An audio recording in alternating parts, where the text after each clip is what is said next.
नमस्कार साथियों, कैसे हैं आप सभी। साथियों, आज का वीडियो बहुत ही इम्पोर्टेंट होने वाला है। साथियों, आज हम बात करने वाले हैं रेलवे भर्ती परीक्षा 2026 के लिए स्टैटिक जीके की। साथियों, इसमें हम सामान्य अध्ययन के लगभग 15,000 इम्पोर्टेंट पीवाईक्यू लेकर आए हैं, जो आपकी आगामी परीक्षा रेलवे एनटीपीसी और रेलवे ग्रुप डी के लिए अति महत्वपूर्ण होंगे।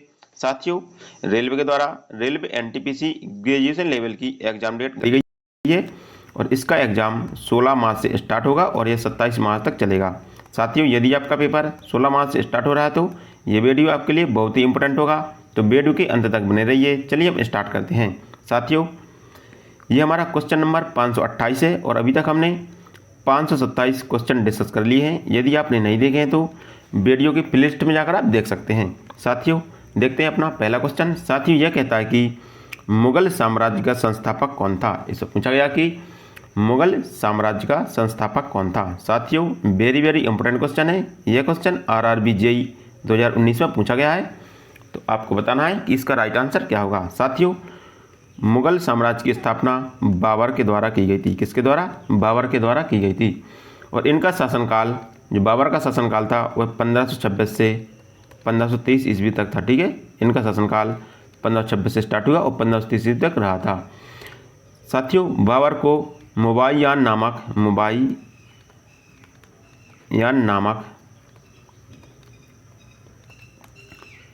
पद शैली का जन्मदाता माना जाता है। ठीक है, बाबर को मुबाय्यान नामक पद शैली का भी जन्मदाता माना जाता है। तो इसका राइट आंसर होगा ऑप्शन डी, बाबर। मुगल साम्राज्य का संस्थापक बाबर था। हमारा अगला क्वेश्चन है।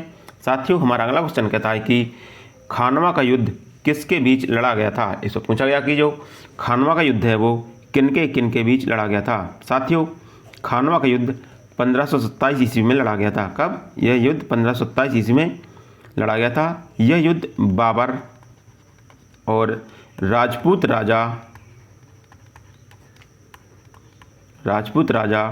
राणा सांगा के बीच लड़ा गया था। किसके बीच? राजपूत राजा राणा सांगा के बीच लड़ा गया था। तो इसका राइट आंसर ऑप्शन ए होगा, बाबर और राणा सांगा। हमारा अगला क्वेश्चन है।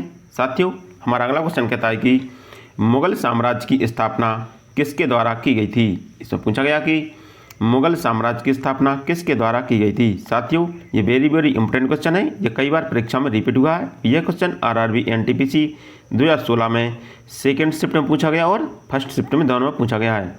ठीक है, तो आपको इसका राइट आंसर बताना है। इसका राइट आंसर क्या होगा कि मुगल साम्राज्य के संस्थापक या मुगल साम्राज्य की स्थापना किसके द्वारा की गई थी। तो इसका राइट आंसर होगा ऑप्शन ए, बाबर। मुगल साम्राज्य की स्थापना बाबर के द्वारा की गई थी।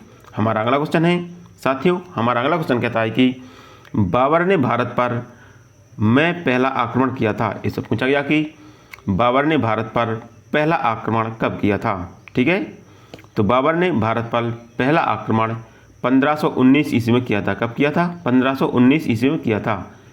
साथियों, बाबर था, यह मध्य एशिया का निवासी था। कहाँ का? यह मध्य एशिया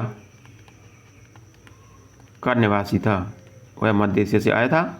ठीक है, तो इसका राइट आंसर होगा ऑप्शन ए कि बाबर ने भारत पर पहला आक्रमण 1519 ईस्वी में किया था। हमारा अगला क्वेश्चन है। साथियों, हमारा अगला क्वेश्चन कहता है कि मुगल साम्राज्य की स्थापना 1526 में किसके द्वारा की गई थी। इससे पूछा गया कि मुगल साम्राज्य की स्थापना 1526 ईस्वी में किसके द्वारा की गई थी। साथियों, मुगल साम्राज्य की स्थापना बाबर के द्वारा 1526 ईस्वी में की गई थी। कब की गई थी? 1526 ईस्वी में की गई थी। साथियों, 1526 में पानीपत का प्रथम युद्ध हुआ था। पानीपत का प्रथम युद्ध हुआ था। यह युद्ध बाबर और इब्राहिम लोधी के बीच हुआ था, जिसमें बाबर विजय हुआ और इब्राहिम लोधी की पराजय हुई और इब्राहिम लोधी की मृत्यु हो गई। और इसी युद्ध के बाद बाबर ने भारत पर मुगल साम्राज्य की स्थापना की थी। साथियों, बाबर की आत्मकथा है, बाबर की आत्मकथा। ठीक है, बाबर की आत्मकथा लिखी गई बाबर ने। तो बाबर की आत्मकथा का नाम है तुझके बाबरी। यह तुर्की भाषा में लिखी गई है। ठीक है, ये तुर्की भाषा में लिखी गई है। ठीक है, तो इसका राइट आंसर होगा ऑप्शन ए कि मुगल साम्राज्य का संस्थापक बाबर था। यह 1526 में मुगल साम्राज्य की स्थापना बाबर के द्वारा की गई थी। हमारा अगला क्वेश्चन है साथियों, हमारा अगला क्वेश्चन कहता है कि घाघरा का युद्ध किस वर्ष लड़ा गया था। इससे पूछा गया कि घाघरा का युद्ध किस वर्ष लड़ा गया था। साथियों, घाघरा के युद्ध 6 मई 1529 ईस्वी को बाबर और अफगानों के बीच लड़ा गया था। किसके बीच? बाबर और अफगानों के बीच लड़ा गया था। इस युद्ध में अफगानों की हार हुई और बाबर की विजय हुई थी। ठीक है, तो इसका राइट आंसर होगा ऑप्शन बी 1529 ईस्वी।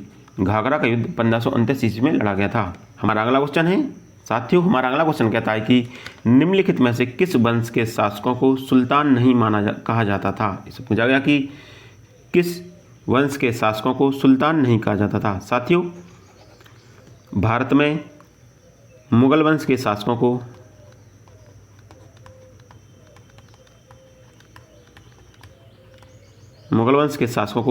सुल्तान नहीं कहा जाता था।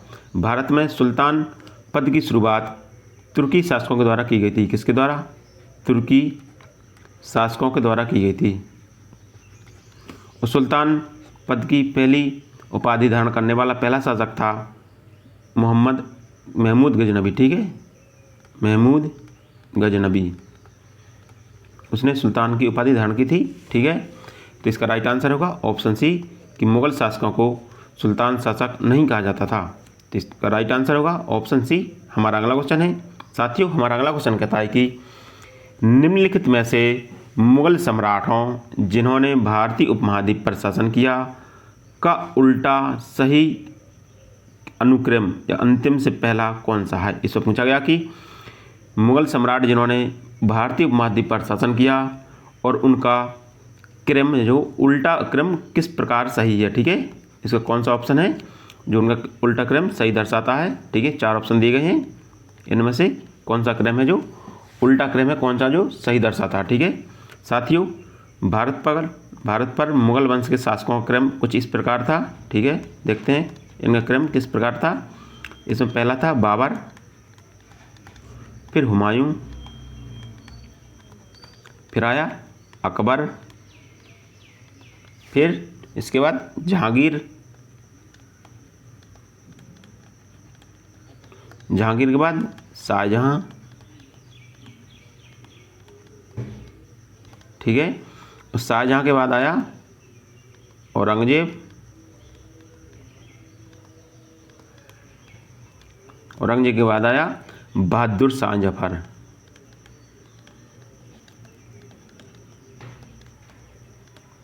ठीक है, ये शासक इस प्रकार थे, पहला बाबर, फिर हुमायूं, फिर अकबर, फिर जहांगीर, फिर शाहजहां, फिर औरंगजेब और बहादुर शाह जफर। लेकिन इसमें उल्टा क्रम पूछा गया, अंतिम से पहला। ठीक है, इसमें पूछा गया कि इनका अंतिम से पहला क्रम कौन सा है। तो अंतिम से देखते हैं, पहला हो गया बहादुर शाह जफर। ठीक है, फिर हो गया औरंगजेब। ठीक है, इसके बाद हो गया शाहजहां। ठीक है, फिर हो गया जहांगीर, फिर हो गया अकबर। ठीक है, अकबर के बाद आया फिर हुमायूं, हुमायूं के बाद फिर बाबर। ठीक है, तो इनका उल्टा क्रम हो गया बहादुर शाह जफर, औरंगजेब, शाहजहां, जहांगीर, अकबर। ठीक है, तो इनका क्रम देखना है, इनका क्रम कौन सा सही है। तो बहादुर शाह जफर या बहादुर शाह द्वितीय। ठीक है, फिर औरंगजेब, शाहजहां और अकबर। ठीक है, इनका क्रम सही है। ठीक है, तो ऑप्शन सी है जो इसका राइट आंसर होगा। हमारा अगला क्वेश्चन है साथियों, हमारा अगला क्वेश्चन कहता है कि इनमें से किसने अपने साम्राज्य को संगठित एवं मजबूत बनाने के लिए सिंधु घाटी से लेकर बंगाल में स्थित सोनार घाटी तक शाही रॉयल सड़क का निर्माण कराया था, जिसका नाम ब्रिटिश काल के दौरान बदलकर जीटी रोड कर दिया था। इससे पूछा गया कि जो जीटी रोड है इसका निर्माण किसके द्वारा किया गया था। तो जीटी रोड का निर्माण शेर शाह सूरी के द्वारा किया गया था। साथियों, शेर शाह सूरी ने 1542 ईस्वी में बंगाल से लेकर सिंध प्रांत तक एक सड़क बनवाई। ठीक है, बंगाल से लेकर सिंध प्रांत तक एक सड़क बनवाई। इसको सड़क ए आजम कहा जाता था। क्या कहा जाता है? इसको सड़क ए आजम कहा जाता था। जो शेरशाह सूरी के द्वारा सड़क बनवाई थी उसे सड़क ए आजम कहा जाता था। इसकी कुल लंबाई 2500 किलोमीटर थी। इसकी कुल लंबाई 2500 किलोमीटर थी। साथियों, इसी सड़क को वर्तमान समय में जीटी रोड के नाम से जानते हैं। किस नाम से? जीटी रोड के नाम से जानते हैं। ठीक है, तो इसका राइट आंसर होगा ऑप्शन बी, शेरशाह सूरी। शेरशाह सूरी ने अपने शासन को मजबूत करने के लिए सड़क ए आजम या जीटी रोड का निर्माण कराया था। हमारा अगला क्वेश्चन है साथियों, हमारा अगला क्वेश्चन कहता है कि सिंधु घाटी को सोनार घाटी से जोड़ने वाली शाही सड़क का निर्माण किसने कराया था? साथियों, यह क्वेश्चन फिर से रिपीट हुआ है और यह क्वेश्चन 2021 में एनटीपीसी में पूछा गया है। तो आपको बताना है कि सिंधु घाटी को सोनार घाटी से जोड़ने वाली शाही सड़क का निर्माण किसने कराया था? तो शाही सड़क का निर्माण शेरशाह सूरी के द्वारा कराया गया था। तो इसका राइट आंसर ऑप्शन डी होगा। हमारा अगला क्वेश्चन है साथियों, इससे पूछा गया कि किसने ग्रैंड ट्रंक रोड का पुनः निर्माण कराया था? इससे पूछा गया कि ग्रैंड ट्रंक रोड का पुनः निर्माण किसने कराया था? साथियों, ग्रैंड ट्रंक रोड का निर्माण है जो शेरशाह सूरी के द्वारा कराया गया था। ठीक है, शेरशाह सूरी के द्वारा इसका निर्माण 1542 ईस्वी में कराया गया। ठीक है, लेकिन इसका पुनः निर्माण, ठीक है, इसका पुनः निर्माण है जो लॉर्ड डलहौजी के द्वारा कराया गया था। पुनः निर्माण लॉर्ड डलहौजी के द्वारा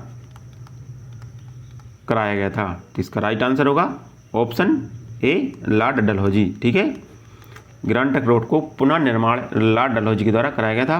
तो इसका राइट आंसर ऑप्शन ए होगा। हमारा अगला क्वेश्चन है साथियों, हमारा अगला क्वेश्चन कहता है कि शेरशाह सूरी का मकबरा कहाँ स्थित है? साथियों, वेरी वेरी इंपॉर्टेंट क्वेश्चन। आपको बताना है कि शेरशाह सूरी का मकबरा कहाँ स्थित है। साथियों, यह क्वेश्चन आरआरबी एनटीपीसी 2021 में पूछा गया है। साथियों, इसका आपको राइट आंसर बताना है। इसका राइट आंसर क्या होगा? साथियों, शेरशाह सूरी का मकबरा सासाराम बिहार में स्थित है। कहाँ पर है?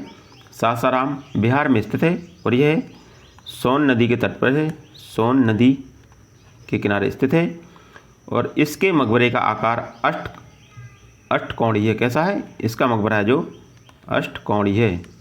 ठीक है, जो शेरशाह का मकबरा है यह अष्टकोणीय है।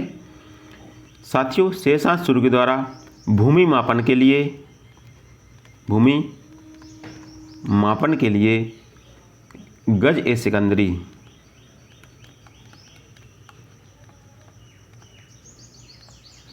सिकंदरी पैमाने का प्रयोग किया गया था। ठीक है साथियों, अब हम देखते हैं कुछ शासक और उनके मकबरे कि उनके मकबरे कहाँ कहाँ हैं। शासक और उनके मकबरे कहाँ कहाँ पर है। ठीक है, इसमें पहला है बाबर। बाबर का मकबरा काबुल में है। दूसरा है हुमायूं। हुमायूं का मकबरा दिल्ली में है। तीसरा है अकबर।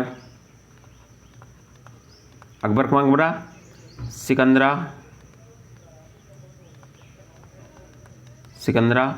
आगरा के पास है। ठीक है, सिकंदरा जो आगरा के पास है। हमारा चौथा है जहांगीर। जहांगीर का मकबरा शाहदरा लाहौर में है। कहाँ पर? शाहदरा लाहौर। अगला है हमारा शाहजहां। शाहजहां का मकबरा आगरा में है। ठीक है, इसके बाद हमारा आया औरंगजेब।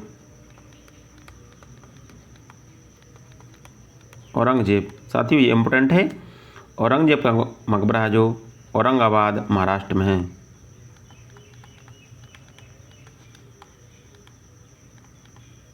औरंगाबाद महाराष्ट्र में स्थित है। ठीक है, इसके बाद है सलीम चिश्ती का मकबरा। सलीम चिश्ती का मकबरा है जो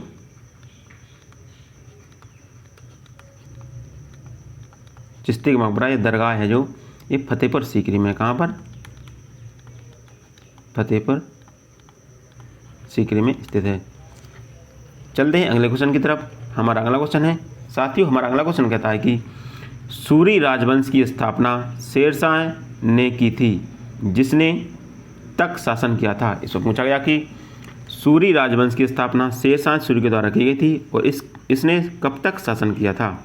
साथियों, शेरशाह सूरी ने सूरी राजवंश की स्थापना की थी और इसने 1540 से 1545 ईस्वी तक शासन किया था। तो इसका राइट आंसर ऑप्शन ए होगा। हमारा अगला क्वेश्चन है, साथियों हमारा अगला क्वेश्चन कहता है कि मैं शेर खान ने बंगाल पर आक्रमण कर घियासुद्दीन शाह को हराया था। इसको पूछा गया कि शेरशाह ने किस वर्ष बंगाल पर आक्रमण करके घियासुद्दीन को पराजित किया था। तो शेरशाह सूरी ने 1538 ईस्वी में, कब, 1538 ईस्वी में बंगाल पर आक्रमण करके घियासुद्दीन को पराजित किया था। इसका राइट आंसर ऑप्शन डी होगा। साथियों, यह क्वेश्चन आरआरबी ग्रुप डी 2018 में पूछा गया है, तो इम्पोर्टेंट क्वेश्चन है। चलते हैं अगले क्वेश्चन की तरफ।